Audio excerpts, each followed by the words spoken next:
Caros irmãos, elevemos o pensamento a Deus, mentalizando boas vibrações. Roguemos pela companhia de espíritos de luz neste momento de leitura do Evangelho de Jesus em nosso lar, para que as palavras do Mestre penetrem fundo nos nossos corações e possamos colocá-las em prática a cada dia de ação daqui para frente. Dando continuidade ao estudo do Evangelho segundo o Espiritismo, no seu capítulo 22, Não separareis o que Deus juntou, faremos a leitura e interpretação dos itens 1 a 4, indissolubilidade do casamento. Também os fariseus vieram ter com ele, para tentarem, e lhe disseram: será permitido a um homem despedir sua mulher por qualquer motivo? E ele respondeu: não lestes que aquele que criou o homem desde o princípio os criou macho e fêmea, e disse: por esta razão o homem deixará seu pai e sua mãe, e se ligará à sua mulher, e não farão os dois senão uma só carne? Assim, já não serão duas, mas uma só carne. Não separe, pois, o homem o que Deus juntou. Mas, por que então retrucaram eles? Ordenava Moisés que o marido desse à sua mulher um escrito de separação e a despedisse? Jesus respondeu: foi por causa da dureza do vosso coração que Moisés permitiu despedisseis vossas mulheres. Mas no começo não foi assim. Por isso eu vos declaro que aquele que despede sua mulher, a não ser em caso de adultério, e desposa outra, comete adultério. E que aquele que desposa a mulher que outro despediu, também comete adultério. São Mateus 19, 3 a 9.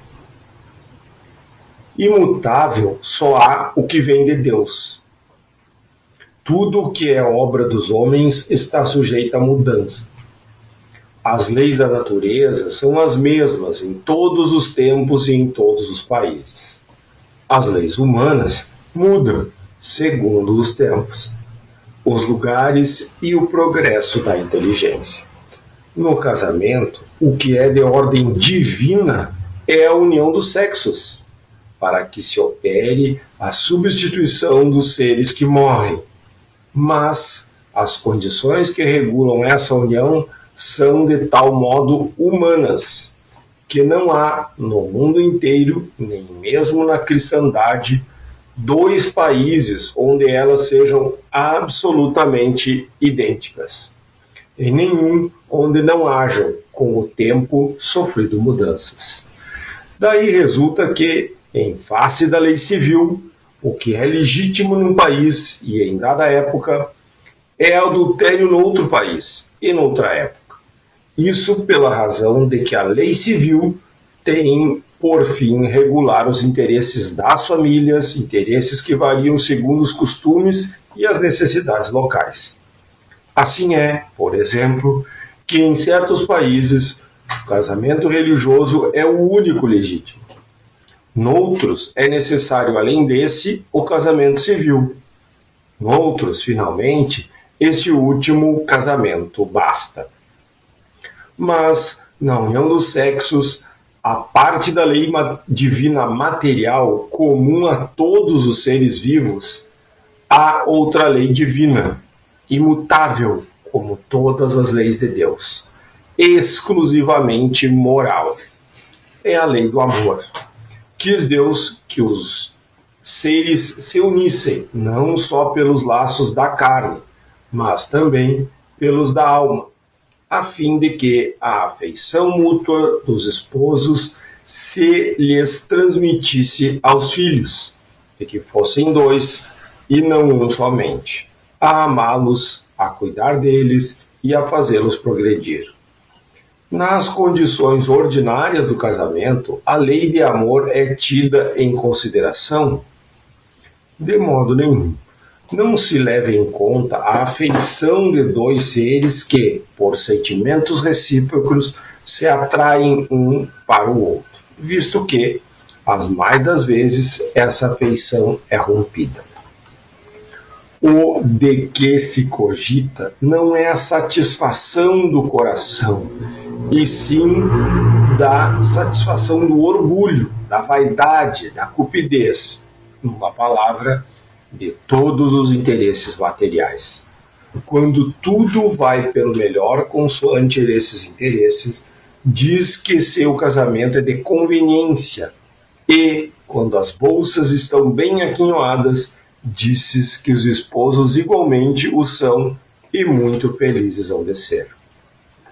Nem a lei civil, porém, nem os compromissos que ela faz se contrariam, podem suprir a lei do amor, se esta não preside a união, resultando frequentemente separarem-se por si mesmos os que à força se uniram.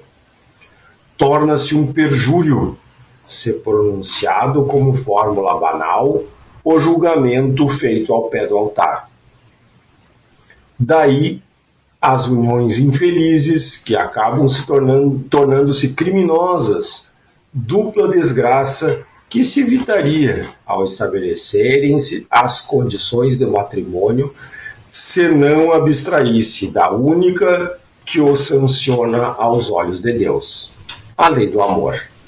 Ao dizer Deus, não sereis senão uma só carne, e quando Jesus disse, não separeis o que Deus uniu, essas palavras você deve entender com referência à união segundo a lei imutável de Deus, e não segundo a lei mutável dos homens. Será então supérflua a lei civil e dever-se-á volver aos casamentos segundo a lei da natureza? Não, de certo. A lei civil tem por fim regular as relações sociais e os interesses das famílias, de acordo com as exigências da civilização. Por isso é útil, necessária, mas variável. Deve ser previdente, porque o homem civilizado não pode viver como selvagem. Nada, entretanto, nada absolutamente se opõe a que ela seja um corolário da lei de Deus. Os obstáculos ao cumprimento da lei divina promanam dos prejuízos e não da lei civil. Esses prejuízos, se bem ainda vivazes, já perderam muito do seu predomínio no seio dos povos esclarecidos. Desaparecerão com o progresso moral que, por fim, abrirá os olhos aos homens para que os males sem conto, as faltas, mesmo os crimes que decorrem das uniões contraídas com vistas unicamente nos interesses materiais. Um dia, perguntar-se-á o que é mais humano, mais caridoso, mais moral. Se encadear um ao outro dois seres que não podem viver junto, se restituires a liberdade, se a perspectiva de uma cadeia indissolúvel não aumenta o número de uniões irregulares. Portanto, irmãos, interpretando esses escritos de Kardec, é possível verificar que a doutrina espírita nos mostra o quanto são prejudiciais essas uniões entre as pessoas, baseadas unicamente nos interesses materiais ou nos desejos da carne. E a doutrina reforça a importância de balizarmos todas as nossas decisões numa única lei, na lei maior, a lei do amor.